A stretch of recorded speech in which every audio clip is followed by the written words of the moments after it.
Thank you अनिताजी, धेरै धेरै धन्यवाद।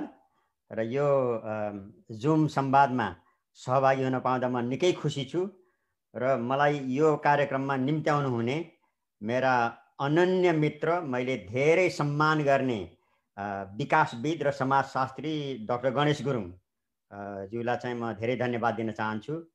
र अहिले चाहिँ यो कार्यक्रममा सहभागी नेपालमा र विश्वभरिमा रहनुभएका तमु समुदायका साथीहरूलाई पनि मेरो नमस्कार। भर्खर डाक्टर कृष्ण प्रसाद पौडेलजीले चाहिँ कोभिडको सिचुएसन नेपालमा कस्तो छ, के चुनौती छन्, के अवसर छन्, के हुँदैछ भन्ने कुरा अति राम्रोसँग बयान गर्नुभयो। धेरै ज्ञानवर्धक किसिमले मैले पनि धेरै अपडेट हुन पाएँ। त्यसको निम्ति उहाँलाई धन्यवाद दिन चाहन्छु र मैले नेपालको बारेमा त्यति धेरै चाहिँ भनिरहनु पर्ने जरुरी पनि देखिनँ। र एउटा कुरा भनौँ, मेरो चाहिँ म डाक्टर पौडेलजी जस्तो चिकित्सा विशेषज्ञ होइन, I am not a medical professional. र यस्तो इम्युनोलोजी, भ्याक्सिनोलोजी इत्यादि विषयमा चाहिँ त्यतिका टेक्निकल नलेज मलाई त्यतिका छैन।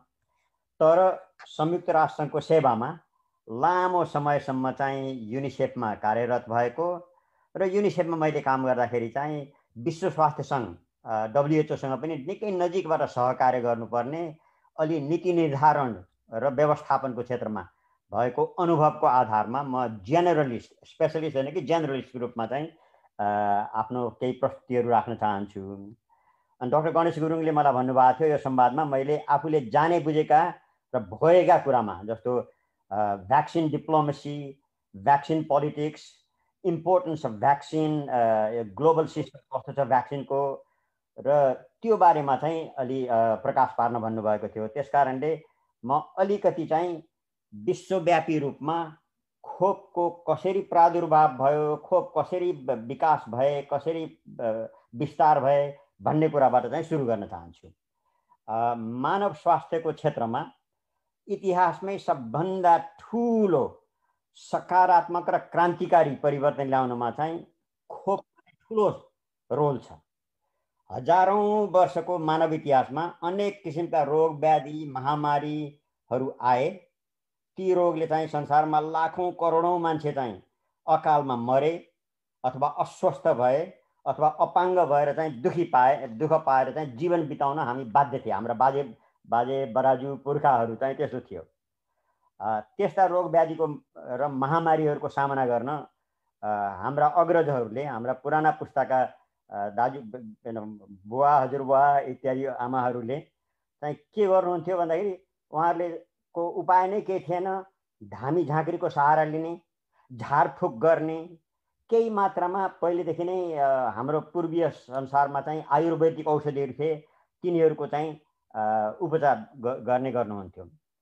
तर रोग व्याधि भएपछि, महामारी भएपछि बिरामी हुनु भनेको सामान्य कुरा हो, यो भाग्यको लीला हो, हामीले केही गर्न सकिँदैन भन्ने नै हेल्पलेसनेस जस्तो धारणा हुन्थ्यो सबैको। र संसारभरि, हामी कहाँ मात्र होइन, संसारभरि नै त्यही नियति थियो। र जब आधुनिक चिकित्सा शास्त्रको चाहिँ विकास हुन थाल्यो र धेरै रोग निवारण हुने चाहिँ अनेक किसिमका आविष्कारहरू हुन थाले, त्यसपछि चाहिँ त्यसको लामो इतिहास छैन। जस्तो भनौँ पेनिसिलिन आयो, एन्टिबायोटिकहरू आए। ती सब औषधिको काम के थियो भने सुरुमा चाहिँ रोग लागिसकेपछि त्यो रोगलाई निको पार्ने, रोगलाई नै प्रिभेन्ट गर्ने होइन। यानी most of the medicines were curative, not preventive. र रोगी नलागेको मान्छेलाई निरोगी कसरी बनाउने अथवा निरोगी कसरी बनाइराख्ने भन्ने कुरामा चाहिँ मुख्य रोल चाहिँ भ्याक्सिनको नै हो, औषधि उपचारले हुँदैन। अब त्यो दृष्टिकोणले हेर्दाखेरि चाहिँ मानव इतिहासमा चाहिँ हजारौं वर्षदेखि लाखौं करोडौं मान्छेको ज्यान लिने सबभन्दा ठुलो रोग एउटा थियो बिफर अथवा स्मल पक्स। हामी मध्ये केही बुढापाकाहरूले अझै पनि सम्झन्छौँ होला, हाम्रो बालपन बच्चाको अवस्थामा चाहिँ बिफर लागेका मान्छेलाई देख्थ्यौँ। बुढापाकाहरूको त्यो के अरे मुहारभरि चाहिँ जताततै धब्बै धब्बा भएको एकदम कुरूप देखिने बिफर लागेका मान्छेहरू हुन्थे, हामीले देखाएको थियौँ। र हामीहरूमध्ये अलि बुढापाकाहरूले चाहिँ बिफरको खोप पनि लगाएका थियौँ। मेरो चाहिँ अहिले पनि यहाँसम्म त्यो बिफरको बेलामा लागेको टाटो यहाँ अझै छ, यहाँहरूमध्ये बुढापाकाहरू पनि होला। अब त्यो बेलामा बिफर रोगले चाहिँ अहिलेको कोभिडले जस्तै 20, 30, 40% बिफर लाग्ने मान्छेहरू मर्थे।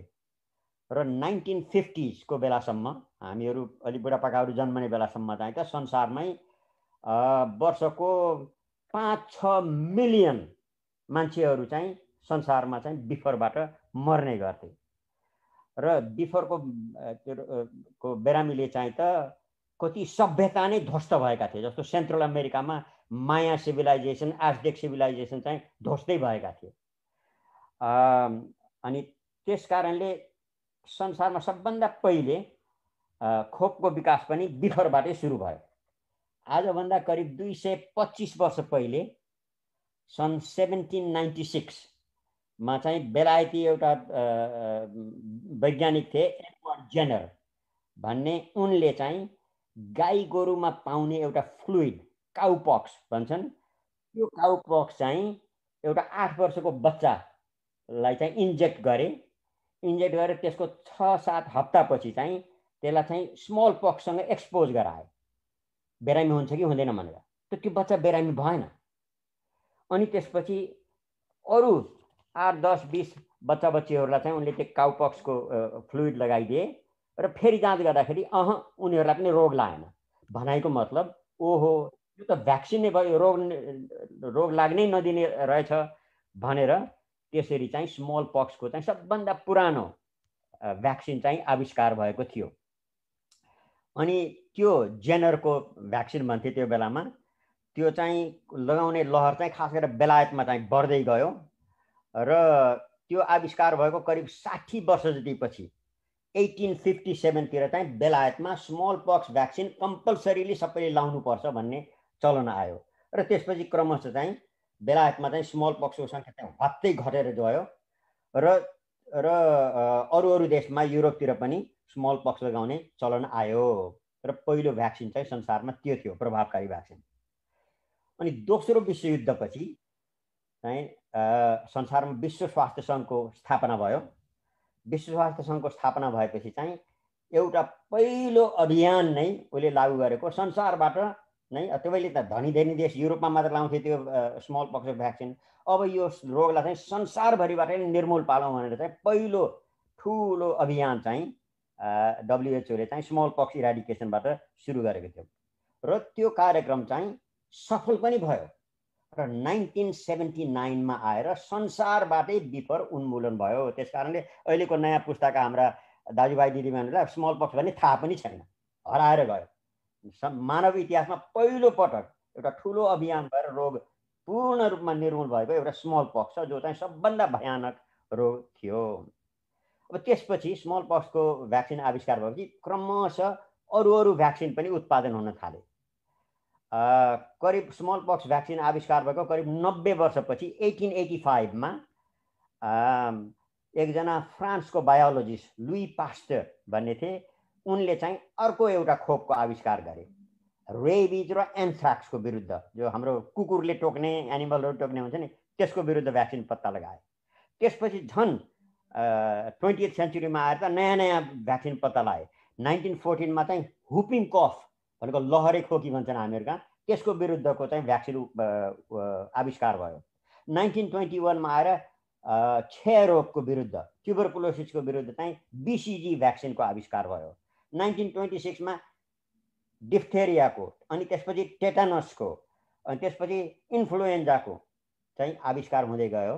र दोस्रो विश्वयुद्धपछि 1955 मा आएर पोलियो रोगको विरुद्ध चाहिँ एउटा भ्याक्सिन लाग्यो। पोलियो जसले चाहिँ अर्को एउटा भयानक रोग थियो, जसले चाहिँ लाखौँ मान्छेहरू अपाङ्ग हुन्थे, कति मर्थे पनि, त्यसको विरुद्ध चाहिँ आविष्कार भयो।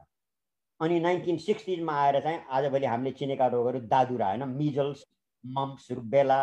अनि 1980s मा आएर चाहिँ हेपेटाइटिस, HIV भ्याक्सिन उत्पादन भयो। अनि अर्ली 2000 मा आएर चाहिँ न्युमोकोकल भ्याक्सिन, न्युमोनियाको विरुद्ध र पोलियोकै विरुद्ध एउटा इन्जेक्टेबल, ओरल होइन कि इन्जेक्टेबल भ्याक्सिन पत्ता लाग्यो। अनि महिलाहरू चाहिँ युटेराइन क्यान्सर भएर धेरै पीडित हुने गर्थे, त्यसको विरुद्ध पनि एउटा HPV vaccine, human papilloma vaccine भन्ने आविष्कार भएको छ। पाठेघरमा क्यान्सर भएर महिलाहरूलाई संक्रमण हुने त्यसको विरुद्ध।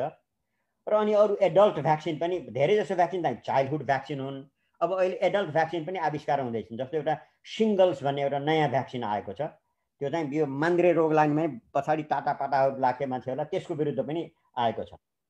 यसरी चाहिँ आविष्कार भएका विभिन्न भ्याक्सिनहरूमध्ये मैले अहिले भने सबभन्दा ठुलो संसारमा सफलता भएको चाहिँ स्मल पक्स, जो चाहिँ संसारबाट निर्मूल पारियो। दोस्रो चाहिँ अहिले प्रयास भइरहेको छ निर्मूल पार्न। हामी झन्डै झन्डै सफल भइसकेका छौँ पोलियोको विरुद्ध। अरू एक दुईवटा पनि प्रयास भएका थिए, जस्तो ट्युबरकुलोसिसको विरुद्ध BCG को प्रयास, ट्युबरकुलोसिस रोगलाई पनि अन्त्य गर्ने ठुलो प्रयास भयो, तर त्यसमा संसारमा चाहिँ हामी सफल हुन सकेका छैनौँ। जबकि BCG को भ्याक्सिन चाहिँ 1921 मा आविष्कार भएको थियो। अहिले 100 वर्ष भयो, तर पनि टिबी अहिले संसारको ठुलो रोग छ, त्यसको निर्मूल गर्न सकेका छैनौँ। अरू त्यस्तै हाइली धेरै रोग लाग्ने चाहिँ जस्तो मलेरियाको, HIV एड्सको विरुद्ध पनि भ्याक्सिनहरू प्रभावकारी भ्याक्सिन पत्ता लागेका छैनन्।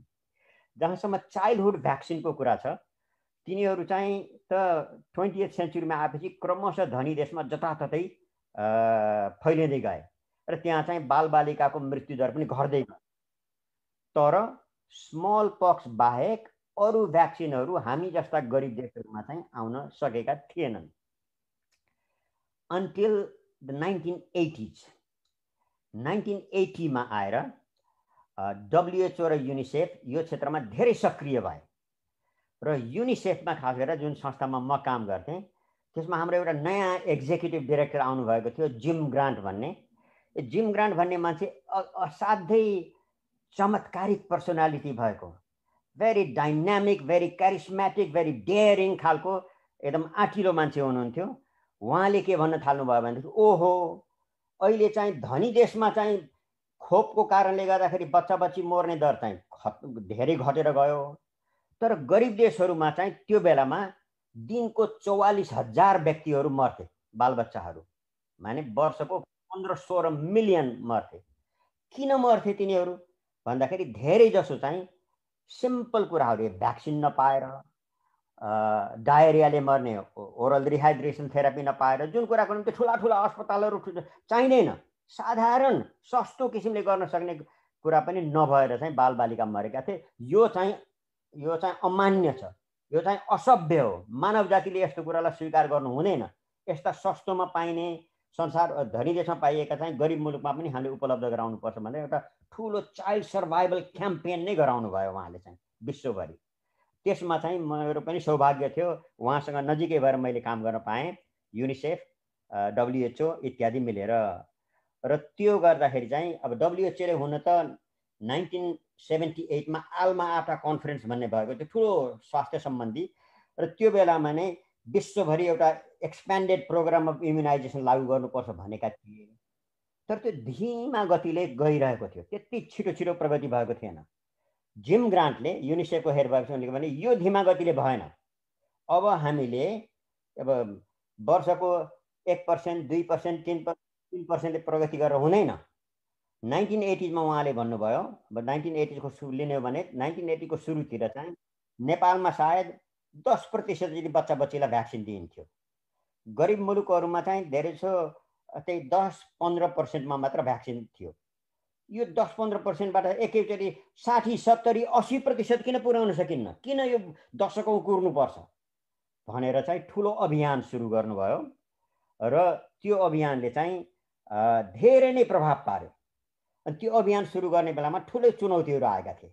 जस्तो म सम्झन्छु, जिम ग्रान्ट गएर विभिन्न देशका राजाहरू, राष्ट्रपतिहरू, प्रधानमन्त्री कुरा गर्दाखेरि चाहिँ यो भ्याक्सिनलाई किन बढी छिटो छिटो लैजान सकिन्न भन्दाखेरि धेरै जसो त्यहाँको स्वास्थ्य मन्त्रीहरूले के भन्थे, होइन हामीले सक्दो प्रयास गरेका छौँ, हामी कहाँ अस्पताल छैनन्, डाक्टर छैनन्, टेक्नोलोजी छैन, बजेट छैन, त्यस कारणले यो त्यति छिटो गर्न सकिँदैन भन्थे। जिम ग्रान्ट कस्तो मान्छे हुनुहुन्थ्यो भनेदेखि, होइन राष्ट्रपतिज्यू, प्रधानमन्त्रीज्यू, राजाहरू, यो बच्चा बच्चीलाई बचाउने भनेको काम चाहिँ स्वास्थ्य मन्त्रालयको मात्र होइन, यो त तपाईको काम हो, राष्ट्रपतिको काम हो, राजाको काम हो, प्रधानमन्त्रीको काम हो, गभर्नरको काम हो। त्यस कारणले यसलाई चाहिँ यो स्वास्थ्य मन्त्रालयमा मात्र सीमित राखेर हुन सबैलाई मोबिलाइज गर्नुपर्छ। आई रिमेम्बर 1984 मा उहाँ चाहिँ कोलम्बिया जानुभएको थियो, दक्षिण अमेरिकामा। त्यहाँको राष्ट्रपति एकजना बेताङ्कुर भन्ने हुनुहुन्थ्यो, उहाँको आफ्नै 8 जना दाजुभाइ जन्मिएकोमा चाहिँ 5 जना मरेर 3 जना मात्र बाँचिया रहेछन्। त्यसकारणले जिम ग्रान्टले भन्नु, ओहो ती जम्मै तपाईँका दाजुभाइहरूलाई चाहिँ यदि हामीले बेलामा खोप दिन सके भएदेखि बाँच्ने थिए। त्यस कारणले अब चाहिँ के टेक्नोलोजी छ बचाउनु पर्छ राष्ट्रपति भन्दाखेरि ठुलो अभियान सुरु गरौँ।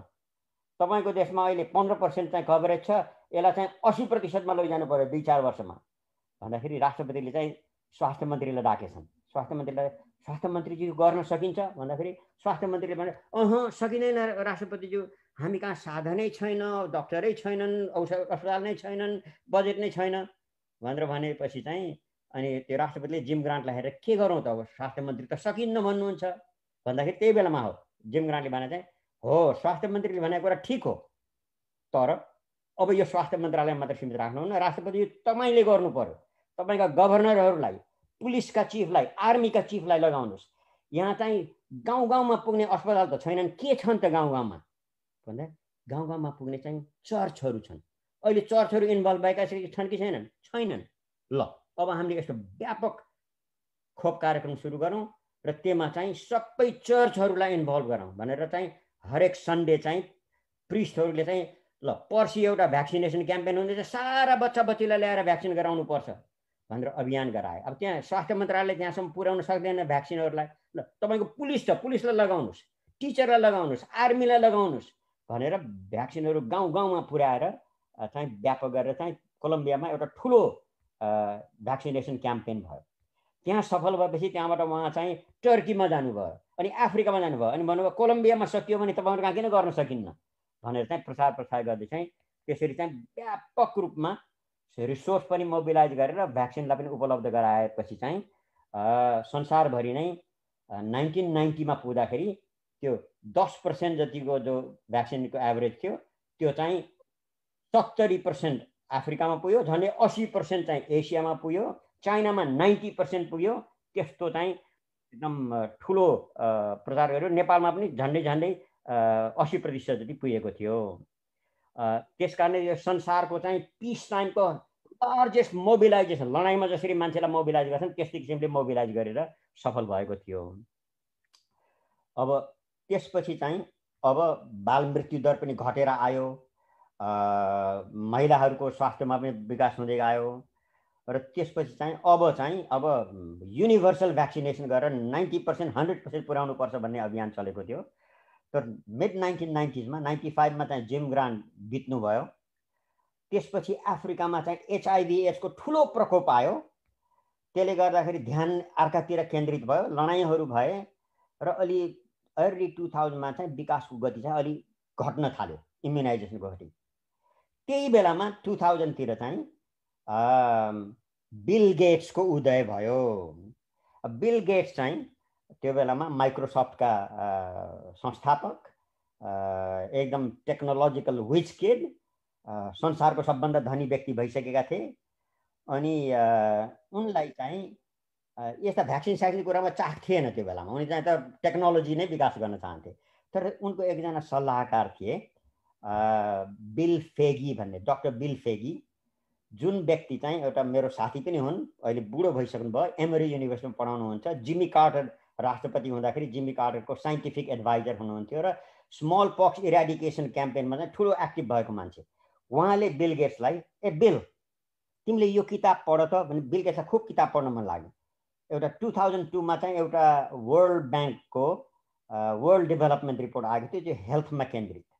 त्यसमा के भनेको थियो भनेदेखि चाहिँ संसारमा अहिले जति बालबच्चाहरू महिलाहरू मरिरहेका छन् तिनीहरूको मृत्यु दरलाई हत्तै घटाउन सकिन्छ। त्यसको निम्ति यस्ता भ्याक्सिनहरू अभाइलेबल छन् अनि नयाँ भ्याक्सिनहरू आविष्कार गर्न सकिन्छ। तर अहिले संसारमा काफी प्रयास भएको छैन भन्ने कुरा चाहिँ उनले भनेछन्, उनले पढेछन्। पढेपछि चाहिँ बिल गेट्सलाई के लागेको थियो, त्यो बेलामा 49 इयर्स ओल्ड थिए।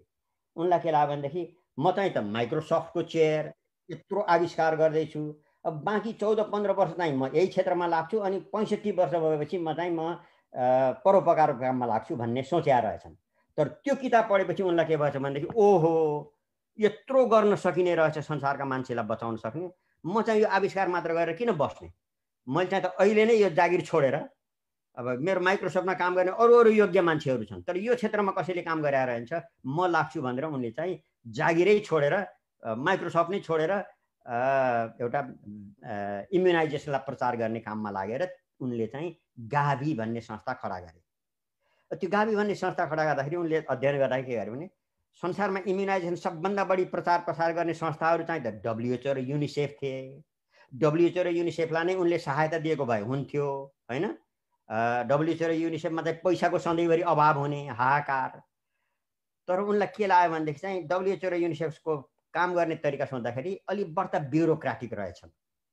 सरकारका प्रतिनिधिहरूको मात्र प्रतिनिधित्व हुन्छ, सरकारका प्रतिनिधिहरूले अनेक खालका ब्युरोक्राटिक कुराहरू गर्छन्, इनोभेटिभ कुरा गर्दैनन्, अलि इनोभेसन ल्याउन चाहिँ प्राइभेट किसिमले गर्नु पर्यो भनेर चाहिँ उनले चाहिँ गाभी भन्ने संस्था खडा गरेर उनले चाहिँ युनिसेफ र डब्ल्युएचओलाई सहायता गर्नुको सट्टा डब्ल्युएचओ र युनिसेफलाई गाभीमा सहभागी बनाए र डब्ल्युएचओ र युनिसेफमै साथ लिएर गाभी तयार भयो र त्यो गाभीको मुख्य काम चाहिँ के थियो भने म्यासिभ रूपमा चाहिँ फन्ड रेजिङ गर्ने र त्यसमा सरकारी मात्र होइन प्राइभेट सेक्टरलाई पनि इन्भल्भ गराउने, फिलान्थ्रोपीलाई पनि इन्भल्भ गराउने। अब त्यो प्राइभेट सेक्टर र फिलान्थ्रोपीलाई इन्भल्भ गर्नलाई तिनीहरूलाई युएनका संस्थामा चाहिँ गाह्रो छ किनभने युएनका संस्थाहरू सरकारबाट सञ्चालित छन्। त्यही भएर गाभीको बोर्डमा चाहिँ युएनका एजेन्सी पनि छन्, प्राइभेट सेक्टरका पनि छन्, धनी देशका गरिब देशका सबै छन् र अलिक बढ्ता इफेक्टिभ किसिमले चलाउने भएर त्यो गाभी अन्तर्गत चाहिँ अनेक किसिमका कुराहरू गरियो। त्यो एक्जिस्टिङ भ्याक्सिनलाई प्रचार प्रसार गर्ने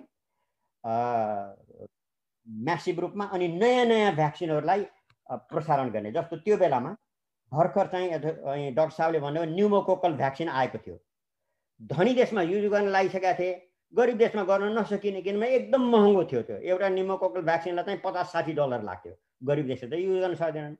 किन यति महँगो भयो त भ्याक्सिन, यिनीहरूको मोल कसरी घटाउन सकिन्छ भन्दाखेरि किनभने गरिब देशले किन्न सक्दैनन्, धेरै बनाउने हो भनेदेखि अब धनी देशमा चाहिँ पैसा छ।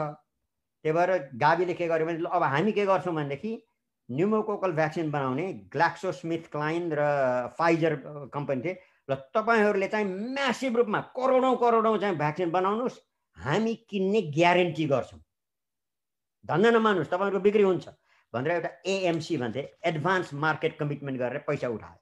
अनि त्यसै बेलायतमा त्यो बेलामा प्रधानमन्त्री हुनुहुन्थ्यो गोर्डन ब्राउन, उहाँले भन्नुभयो भविष्यमा किन्ने कुरा अहिलेदेखि हामीले बजेट दिएर त ग्यारेन्टी गर्न सक्दैनौँ, बजेट चाहिँ त हरेक वर्ष पार्लियामेन्टले पास गर्छ, एक वर्षको हुन्छ। अब 10 वर्षपछि 5 वर्षपछिको कसरी ग्यारेन्टी गर्ने भन्दाखेरि एउटा ल यसमा मार्केटलाई इन्भल्भ गराउन बोन्डहरू इस्यु गरेर चाहिँ पैसा जम्मा गरियो, जसले गर्दाखेरि चाहिँ नयाँ नयाँ भ्याक्सिनहरूलाई पनि छिटो छिटो उपलब्ध गराउने। नत्र भने यदि हामी कहाँ न्युमोकोकल भ्याक्सिन उपयोग गर्नलाई सायद अरू 20-30 वर्ष लाग्ने थियो होला, तर गाभीले ग्यारेन्टी गरेर छिटो ल्याइयो। त्यस्तै अरू भ्याक्सिन, रोटा भाइरस भ्याक्सिन इत्यादि ल्याइयो र त्यसरी चाहिँ संसारभरि चाहिँ अहिले गाभीले पनि ठुलो रोल खेल्दैछ। गाभीकै नक्कल गरेर अहिले चाहिँ अरू रोगको निम्ति पनि, जस्तो अहिले ग्लोबल फन्ड छ नि, मलेरिया, टिबी इत्यादि, उनीहरूले पनि यस्तो मोडल ल्याए। एउटा पब्लिक प्राइभेट पार्टनरसिप, सरकारले मात्र होइन कि यसमा प्राइभेट सेक्टर भ्याक्सिन म्यानुफ्याक्चररलाई पनि सहभागी गराउने, बढ्ता इफेक्टिभली गराउने गरे। र अब यही क्रममा अब यो प्रगति चाहिँ त कोभिडको बारेमा चाहिँ डाक्टर साहबले भनिहाल्नुभयो, एउटा नयाँ भयानक रोग लाग्यो। यस्तै रोग चाहिँ पहिले पनि आएका थिए, एक दुईवटा चाहिँ इबोला आएको थियो, सार्स आएको थियो, अनि जिका आएको थियो। त्यसको विरुद्ध पनि डब्ल्युएचओ, युनिसेफ, गाभीले चाहिँ प्रयास गरिरहेका थिए र अहिले कोभिड आयो। कोभिड-19 आएपछि चाहिँ त ठुलो दुर्भाग्य के भयो भने 2019मा जुन बेलामा कोभिड आयो त्यो बेलामा चाहिँ अमेरिकाको राष्ट्रपति दुर्भाग्यवश एउटा उटपट्याङ मान्छे डोनाल्ड ट्रम्प आए र उनले चाहिँ त्यतिका महत्त्व दिएनन् र जति मात्रामा चाहिँ विश्वव्यापी सोलिडारिटी तयार गर्न सकिने थियो त्यो गर्न चाहिँ सकिएन। डब्ल्युएचओ को डाइरेक्टर जेनरल डाक्टर टेड्रोस, उहाँ मेरो साथी पनि हुनुहुन्छ, अहिले अर्ली 2000मा गाभीको बोर्ड मेम्बर हुँदाखेरि उहाँ पनि मेरो सहकर्मी हुनुहुन्थ्यो। उहाँ इथियोपियाको स्वास्थ्य मन्त्री हुनुहुन्थ्यो, उहाँ चाहिँ डेभलपिङ कन्ट्रीको रिप्रेजेन्टेसन गरेर बोर्डमा, म चाहिँ युनिसेफको रिप्रेजेन्टेसन गरेर बोर्डमा थिएँ। एकदम राम्रो मान्छे। खुब प्रयास गर्नुभयो उहाँले पनि, तर उहाँकै विरुद्ध चाहिँ डोनाल्ड ट्रम्प लाए, चाइनाको विरुद्ध, अनेक आफूले जिम्मेदारी नलिने अरूहरूलाई मात्र दोष दिने गरेर चाहिँ जति ध्यान दिनुपर्ने थियो दिएनन्। तर पनि आखिरमा ठुलै इन्भेस्ट गरेर मोडर्नालाई बिलियन डलर दिएर रिसर्च गर्न लगाए। अब अरू सरकारहरू पनि मिलेर चाहिँ अक्सफोर्ड युनिभर्सिटी एस्ट्राजेनेकाको भ्याक्सिन आविष्कार भयो र एउटा छिटो छिटो चाहिँ अहिले जो भ्याक्सिन आविष्कार भयो त्यसमा पनि गाभीको अनुभवको ठुलो रोल छ। र अहिले भर्खरै लास्ट विक चाहिँ जापानमा एउटा ठुलो कन्फरेन्स भएको थियो, गाभी कोभ्याक्स एएमसी भन्ने, जसले चाहिँ अहिले 8-9 बिलियन डलर पैसा जम्मा गरेर अब भ्याक्सिन उत्पादकहरूलाई तपाईँ उत्पादन गर्नुहोस्, हामीले किन्छौँ, बिक्री हुन्न भनेर डर नमान्नुहोस् भनेर चाहिँ अहिले त्यस्तो व्यवस्था भइरहेको छ। र यो कोभ्याक्स भन्ने संस्था चाहिँ WHO, युनिसेफ, एउटा सेपी भन्ने छ, ती संस्थाहरू मिलेर बनाएको संस्था हो। यसको काम के भनेदेखि पहिले जस्तो भ्याक्सिन आविष्कार भएपछि धनी देशमा उपलब्ध हुने, गरिब देशमा नहुने चाहिँ वर्षौं नलागोस् र छिटो छिटो सबै देशमा उपलब्ध होस् भनेर चाहिँ कोभ्याक्स संस्था खडा गरिएको हो। र कोभ्याक्सले सुरुमा के गरेको थियो भनेदेखि सबभन्दा vulnerable 20% of the people in developing countries, स्वास्थ्यकर्मीहरू र 60-65 वर्ष माथिका बुढाबुढीहरूलाई चाहिँ पुग्ने किसिमले 2 बिलियन डोज चाहिँ संसारका सबै गरिब मुलुकहरूमा दिने र संसारका ठुला ठुला नेताहरूलाई पनि भ्याक्सिन भनेको पब्लिक ग्लोबल गुड हो, यो प्राइभेट गुड होइन, यो सबैलाई अभाइलेबल गराउनुपर्छ, भ्याक्सिन इक्विटी हुनुपर्छ भनेर ठुलो प्रचार प्रसार भइरहेको छ। त्यो प्रचार प्रसारमा चाहिँ त सबै सहभागी छन्, सहमत छन्।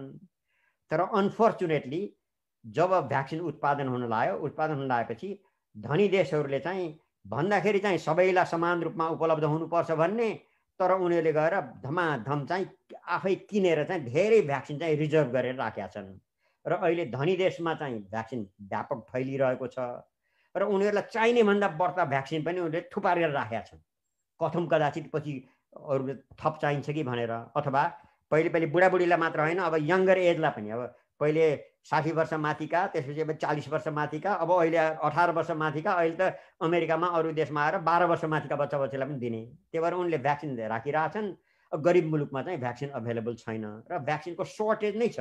यो चाहिँ हामीले अब केही मात्रामा त उनीहरूले त्यो पोको पारेर राखेका भएर हो, त केही मात्रामा अभाइलेबल नै नभएको हुनाले चाहिँ त्यो च्यालेन्ज छ। तर कोभ्याक्सले चाहिँ प्रयास काफी गरेको छ। अब यही बेलामा दुर्भाग्यवश इन्डियामा जुन ठुलो प्रकोप भयो, त्यसले गर्दाखेरि इन्डियाको संसारको सबभन्दा धेरै भ्याक्सिन उत्पादन गर्ने हाम्रा गरिब मुलुकलाई सुहाउँदो कोभिसिल्ड थियो, हुन्छ कोभिसिल्ड थियो, त्यो कोभिसिल्ड चाहिँ अब उपलब्ध हुन छोड्यो भारतले। त्यो भएर चाहिँ नेपाललाई मात्र होइन, अफ्रिकाका, एसियाका, ल्याटिन अमेरिकाका धेरै देशलाई चाहिँ भ्याक्सिनको ठुलो अभाव भइरहेको छ। र अहिले चाहिँ त्यो भ्याक्सिन कसरी उपलब्ध गराउने भनेर चाहिँ प्रयास भइरहेको छन्। अब धनी देशहरूले पनि आफूले थोपरिराखेका केही भ्याक्सिन रिलिज गर्न चाहिँ ठुलो क्याम्पेन भइरहेको छ। त्यसमा म पनि इन्भल्भ भएको छु, WHO, युनिसेफ जम्मै इन्भल्भ भएका छन्। धनी देशहरूलाई चाहिँ इट इज अनफेयर, तिमीहरूले यतिका चाहिँ राखिरहने नदिने भनेर। अब आउने G7 को समिट हुँदैछ next week. We are hoping that ती देशहरूले आफूसँग भएको भ्याक्सिन अलिकति रिलिज गर्लान्। रिलिज गरेदेखि कमसेकम हामी कहाँ जस्तो डाक्टर साहबले भन्नुभयो 13-14 लाख चाहिँ दोस्रो डोज नपाएका छन्, उनीहरूलाई भ्याक्सिन उपलब्ध होस् भन्ने प्रयास हुँदैछ। र भ्याक्सिनकै कमीले, उत्पादनको कमीले गर्दाखेरि, तर त्यसलाई बढाउन पनि धेरै प्रयास हुँदैछ। अब अरू कुरा चाहिँ अब अलि पोजिटिभ रूपले एन्ड गर्नुभन्दा चाहिँ म के भन्छु भनेदेखि यो कोभिडको खराब पक्ष त हामीले जानिहाल्यौँ, कति मान्छे मरे, कति चाहिँ दुःख पाएका छन्। यसको सुखद पक्ष चाहिँ के छ भनेदेखि भ्याक्सिनलाई छिटो छिटो आविष्कार गर्ने कुरामा निकै प्रगति भयो। यो mRNA टेक्नोलोजीले गर्दाखेरि चाहिँ पहिले 10, 15, 20 वर्ष लाग्ने भ्याक्सिन एकै वर्षमा उत्पादन भयो। अब भविष्यमा अरू भ्याक्सिन पनि त्यसो गर्न सकिन्छ कि भन्ने चाहिँ हामी आशा राख्न सक्छौँ। त्यस्तै कोभ्याक्स जस्ता मोडालिटी भए अरू भ्याक्सिन आयो भने भविष्यमा गरौँ। जस्तो हामीलाई अब सबभन्दा बढी चाहिएको भ्याक्सिन के छ? ट्युबरकुलोसिस, जसले गर्दाखेरि धेरै मान्छे मर्छन्। मलेरिया, जसले गर्दाखेरि धेरै मान्छेहरू मर्छन्। HIV एड्सको विरुद्ध अझै भ्याक्सिन छैन। विभिन्न किसिमका क्यान्सरहरू, त्यही महिलाहरूलाई हुने चाहिँ HPV भ्याक्सिन, पाठेघरको क्यान्सरको बाहेक अरू क्यान्सरका भ्याक्सिन छैनन्।